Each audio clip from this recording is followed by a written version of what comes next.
ابو ہریرہ رضی اللہ عنہ فرماتے ہیں پیارے رسول صلی اللہ علیہ وسلم نے فرمایا دنیا مومن کا قید خانہ ہے اور کافر کی جنت ہے۔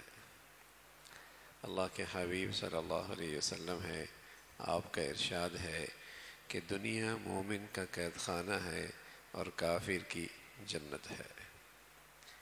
یہ ایک دنیا کی زندگی کی حقیقت اللہ کے حبیب صلی اللہ علیہ وسلم نے بتائی، اور آپ سے بڑھ کر اس دنیا کی حقیقت کون بتا سکتا ہے، اور اس دنیا کے متعلق آپ سے بڑھ کر سچائی کون کہہ سکتا ہے۔ آپ فرما رہے مومن کے لیے یہ دنیا قید خانہ ہے۔ کوئی آدمی کتنا ہی تعلقات اور VIP قسم کا قیدی کیوں نہ ہو، جب وہ قید میں ہوتا ہے تو اس کی چاہت ہوتی ہے گھر جاؤ، چاہت ہوتی ہے گھر جاؤ، حالانکہ وہاں اسے ساری سہولتیں میسر ہیں، بلکہ ملک کی تمام قیدیوں سے زیادہ اسے سہولیات میسر ہیں، لیکن پھر بھی کیا کہتا ہے گھر جاؤ، گھر جاؤ۔ سبحان اللہ، مومن وہی ہے تو دنیا کی ساری نعمتوں کے اندر بھی زندگی گزار رہا ہو، اندر پھر بھی چاہا تو اللہ سے ملاقات ہو جائے، اللہ سے ملاقات ہو جائے۔ موت وہ پل ہے جس سے محبت کرنے والا اپنے محبوب سے جا کر ملاقات کرتا ہے۔ موت وہ پل ہے جس سے اوپر جا کر محبت کرنے والا اپنے محبوب سے ملاقات کرتا ہے، اور وہ محبوب خدا ہے۔ من احب لقاء اللہ احب لقاءہ، جو اللہ سے محبت کو پسند کرتا ہے اللہ بھی اس سے محبت کو پسند کرتا ہے۔ جو اللہ کی محبت میں انتظار میں اور چاہت رکھتا ہے اللہ بھی اس سے محبت کی چاہت رکھتا ہے۔ تو اگر یہ دنیا کی حقیقت سمجھ میں آ جائے، سچ کہہ رہا ہوں، نہ موت کا ڈر رہے، نہ موت کا ڈر۔ موت ایمان والے کے لیے ڈرنے کی چیز نہیں ہے، ایمان والے کے لیے موت تیاری کی چیز ہے۔ موت ایمان والے کے لیے ڈرنے کی چیز نہیں ہے، ایمان والے کے لیے موت تیاری کی چیز ہے۔ اور میرے عزیزو، بیماری مسلمان کے لیے عذاب نہیں ہے، مسلمان کے لیے بیماری اللہ کی رحمت ہو جایا کرتی ہے، بشرطیہ کہ اس بیماری میں اللہ کے قریب اور اس کی اضافہ ہو جائے، اللہ کا قرب نصیب ہو جائے۔ تو سبحان اللہ، نہ مسلمان کے لیے موت ڈرنے کی چیز ہوئی، نہ کوئی بیماری ڈرنے کی چیز ہوئی۔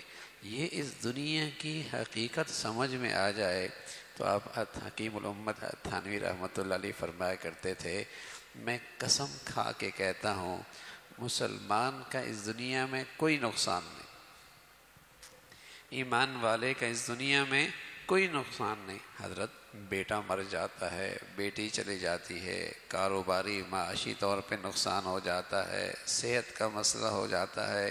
حضرت فرمان لگے میں قسم کھا کے کہتا ہوں ایمان والے کا اس دنیا میں کوئی نقصان نہیں۔ اور فرمایا کرتے تھے ایمان والے کا اس دنیا میں کسی نعمت کا چلے جانا بالکل ایسا ہی ہے جیسے ایئرپورٹ سے کسی کا کوئی آدمی بیگ اٹھا لے اور کہہ دے میاں اسلام آباد جا رہے ہو نا، ہم تمہیں بیگ وہاں واپس کر دیں گے، راستے کی مشقت ساری ہمارے ذمے، اور وہاں پہنچا بیگ بھی واپس دے دیا، ساتھ کچھ ہدیہ بھی دے دیا۔ بتائیے آپ اس کے کتنے شکر گزار ہوں گے، آپ اس کے کتنے شکر گزار ہوں گے کہ راستے کی مشقت بھی اٹھائی اور ساتھ کوئی تحفہ بھی دے دیا۔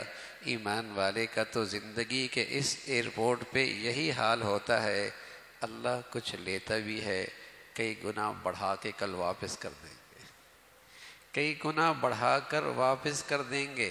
تو بتائیے مسلمان بھی کبھی دنیا کی خاطر غم زدہ ہو سکتا ہے، اور مسلمان بھی کبھی ڈپریشن میں جا سکتا ہے، اور مسلمان کبھی دنیا کے سلسلے میں ڈپریشن میں جا سکتا ہے؟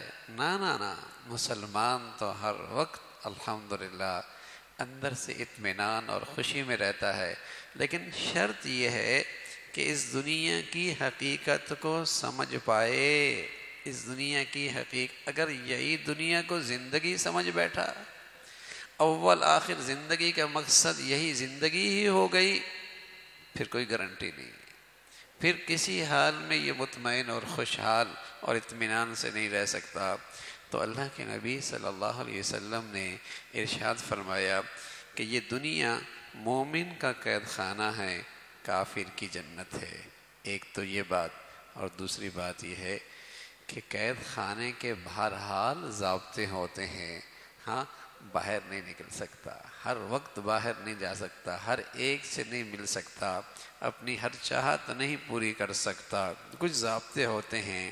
مومن کے لیے اس دنیا میں زندگی گزارنے کے ضابطے ہیں، اس دنیا کے اندر زندگی گزارنے کے کچھ قوانین ہیں، ان ضابطوں اور قوانین کے تحت زندگی گزارتا ہے۔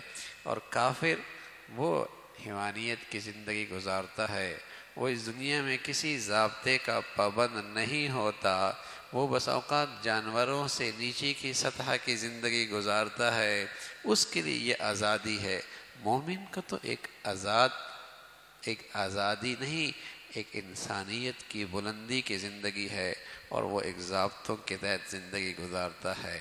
تو رسول اللہ صلی اللہ علیہ وسلم نے بتایا کہ ایمان والا اس دنیا میں ضابطوں کے ساتھ اور ان قانون کے ساتھ، اس کے احتیاط کے ساتھ زندگی گزارتا ہے۔